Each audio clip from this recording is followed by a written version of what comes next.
Ja, das ist Schwimmbad ist eine Wiener on the beach you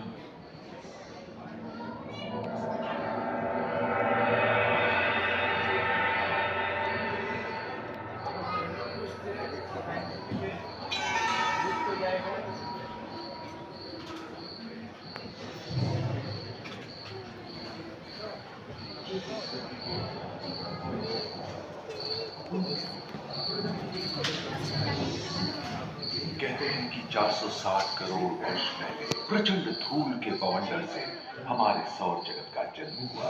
धीरे धीरे पृथ्वी शीतल होने लगी, बहुत सारे गैस बाहर निकलने लगे और पृथ्वी के चारों ओर वायुमंडल के रूप में छा गए। इन गैसों ने बिजली की कड़क और बादलों की गरज से मिलकर एमाइनो एसिड का निर्माण किया। प्राय 350 करोड़ वर्ष पहले प्रथम एक कोशिकीय जीव की रचना हुई। लगभग 280 करोड़ वर्ष पहले स्टोमेटोलाइट ने प्रकाश संश्लेषण के बाद वायुमंडल में ऑक्सीजन के स्तर में निरंतर वृद्धि से 120 करोड़ वर्ष पहले एक से अधिक न्यूक्लियस वाले बहुकोशिकीय जीव का जन्म हुआ। इस क्रमिक विकास से jellyfish, starfish, nautiloids से सागर पैदा। सागरीय नार वाले अंचल के पौधे लहराने लगे। बहुत तेजी से विभिन्न प्रजातियों की यहाँ जो विशाल मछली दिख रही है उसका नाम है डार्विनोस्टस।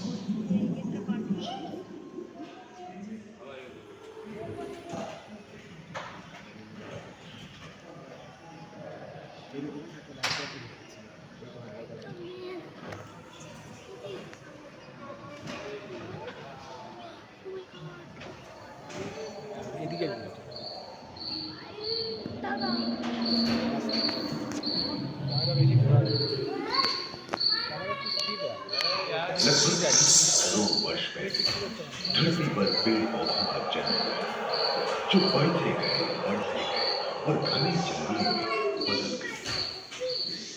घूम, मकड़े, आदि पंखहीन पतंग एवं एक देवस्टेगा जैसे उभयचर प्राणियों का आविर्भाव हुआ।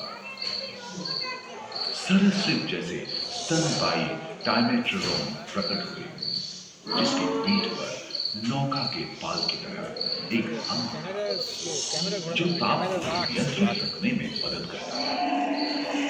सरसृप की तरह ही एक अन्य स्तनपायी प्राणी साइनोनिड्स इन दिनों काफी प्रभावशाली हो उठा था। इसकी विशेषता कुत्ते से बहुत मिलती थी।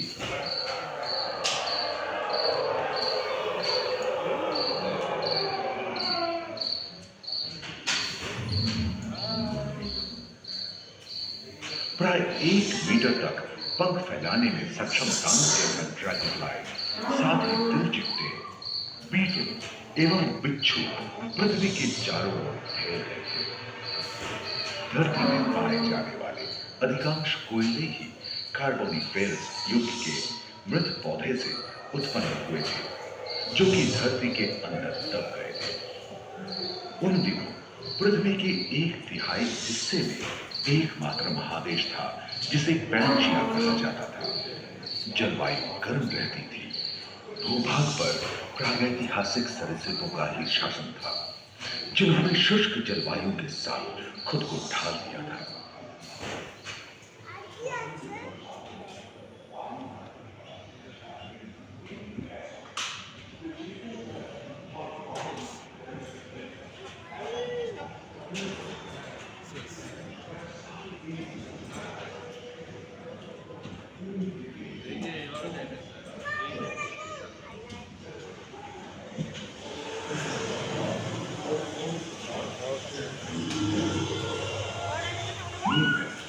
एवं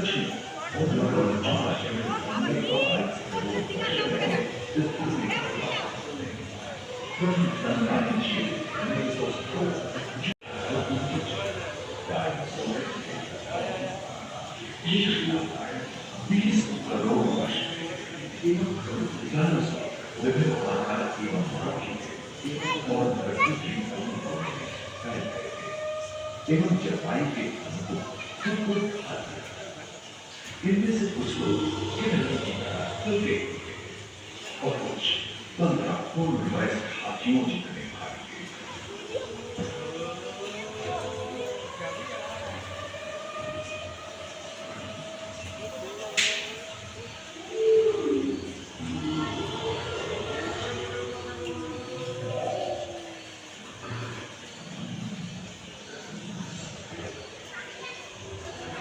कुछ 4 पैरों से चलते थे तो सियालोफाइसिस 2 पैर वाले डायनासोर थे। ब्रेकियोसॉरस की लंबाई प्राय 23 मीटर थी, जो कि एक टेनिस कोर्ट की लंबाई जितनी थी, और इनका वजन 75 टन था। सरीसृप आकाश और सागर में भी छा गए थे। प्लियोसॉरस समुद्र में रहते थे। सबसे प्राचीन उड़न सरीसृप यूडीमॉर्फोडॉन हवा में उड़ते थे। इन्हीं दिनों प्रथम पक्षी आर्कियोप्टेरॉस का उदय हुआ।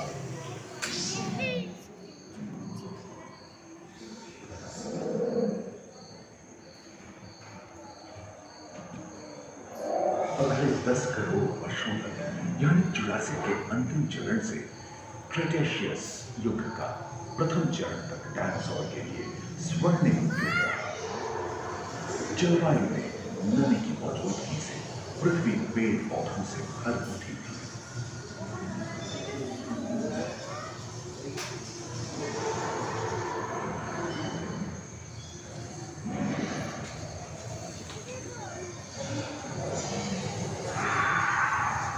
पैंजिया महादेश खंडित होने के कारण भारत एशिया की ओर खिसकने लगा था। महादेशीय प्लेटों में हलचल होने से ज्वालामुखी के रूप में लावा निकलने लगा। इसके फलस्वरूप आए भूकंप से विभिन्न भौगोलिक आकार एवं आकृतियां निर्मित हुई। स्पाइनोसॉरस के पीठ पर नौका के पाल की तरह एक अंग हुआ करता था, जिससे वो अपने शरीर के ताप को नियंत्रित करता था। वेलोसिराप्टर, कैलिमाइट्स एवं ओविराप्टर जैसे छोटे डायनासोर ओलंपिक के तेज धावकों की तरह दौड़ सकते हैं। पैरासाउरोपस और कोरिथोसॉरस के स्तर पर गलगी होती थी। करीबन 5 मीटर लंबे पंख वाले टेरोनॉडन उड़ने एवं फिसलने के पाए। सुनने में विचित्र लगे, पर अधिकांश डायनासोर जैसे कि ट्राइसेराटोप्स और एंकिलोसॉरस शाकाहारी थे। लॉरेसिया और ट्यूबारा नाम के 2 भूखंड महादेश में रूपांतरित हुए एवं समुद्री गर्भ के कठोर आवरण रॉकीज एवं अन्य पर्वत श्रेणियां निर्मित हुई।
डायनासोर के विलुप्त होने के बाद भूतल पर स्तनपायी একটা সাইড দিয়ে যায় বাজে হয়ে যাচ্ছে ক্যামেরাটা বাজে হয়ে যাচ্ছে पर्याप्त मात्रा में आहार उपलब्ध একটা সাইডে থাকো छोटे কাট छोटे করো কাট स्तनपायी করো ওদিকটা রাখো बड़े একসাথে इसी से बड़े बड़े शाखा एवं मांसाहारी स्तनपायी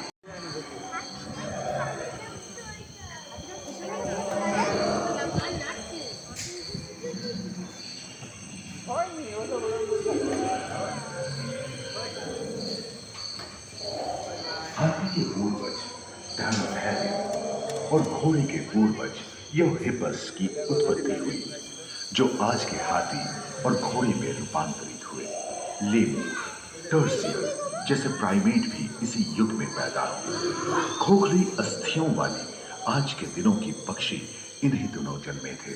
डायाट्राइमा जैसे बड़े एवं उड़ने में अक्षम पक्षी उन जगहों में रहते थे जहां मांसाहारी बड़े स्तनपायी प्राणी नहीं। आविर्भाव जलवायु में शीतलता आने एवं ध्रुवों पर बर्फ की चादर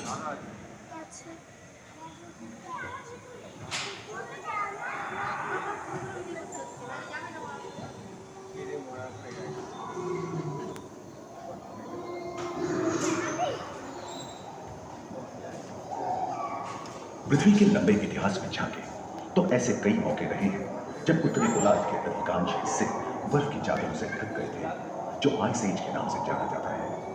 हम आज ऐसे ही एक आइस एज में रह रहे हैं जो 20 लाख वर्ष पहले शुरू हुआ था। रोईंदार गेंडे, रोईंदार स्तनपायी और कस्तूरी गायों ने अपने शरीर के रोमों की सहायता से शीतल जलवायु के साथ तालमेल बैठा लिया था। पुष्ट गुंबद आकार की खोलनुमा ग्लाइकोडोन जैसे विशाल पार्वती लोग उन दिनों मौजूद थे। सिल्वर टूथ वाले बाघ और विशाल सिंह वाले हीरे जंगल में शान से विचरण करते थे। संभवतः सामने के दांत से मांस को जीव में फाड़ देने की अड़चन के कारण यह समय के साथ विलुप्त हो गए।